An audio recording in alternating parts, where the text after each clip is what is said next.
Hi, and welcome back to another video in the AI Shorts video series.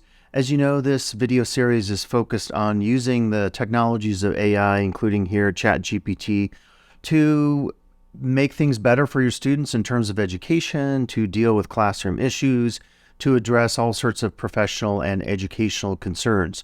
So today what I want to try to do is to use ChatGPT to generate web resources that we can use for any number of classroom activities, topics, or contexts. So let's jump in now and take a look. Okay, so my intention with this example is to say, can you use ChatGPT to curate internet resources for you? And I think this could be interesting. And so I'm specifically going to put in here, let me just take out that.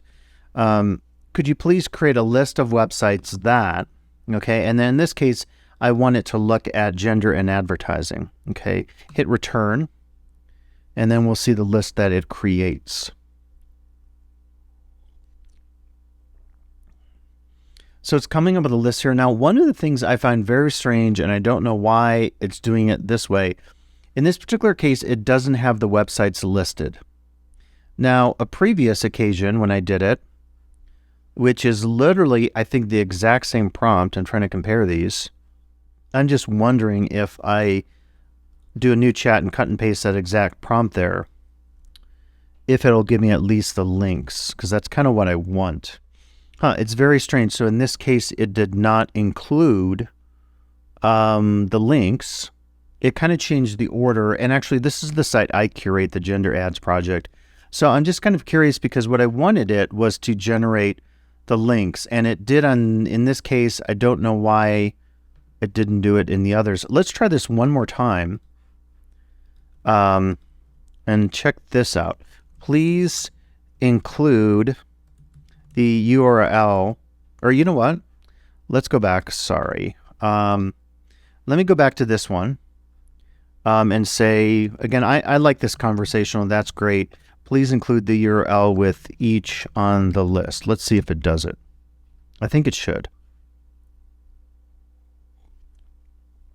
Okay, so that's perfect. So now it has the URL and it has those exact, and as you can see, the order is correct here. So you have some options at this point. Again, I think the preferred would be to get it with these links already built in. And again, this happened in this case.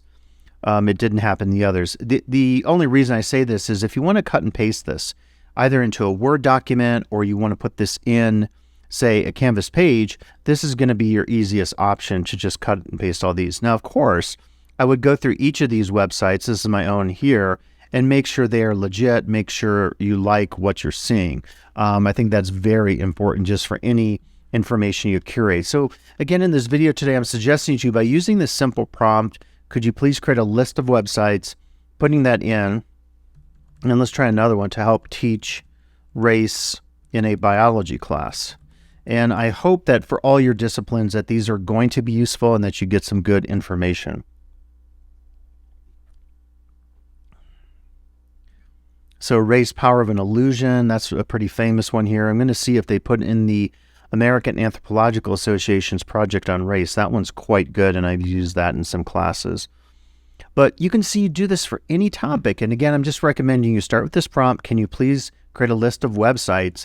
Fill in the information that you want, and you might get some really good stuff that you can use in a class, in a training, and so forth. And that will be it today here using ChatGPT to create a list of web resources, whatever topic you might be teaching or content area in your class. I think it doesn't hurt to use ChatGPT just to see if it's a possibility for curating and archiving some great resources for your students in your class. So thanks for listening, and I'll be back with additional videos in this series.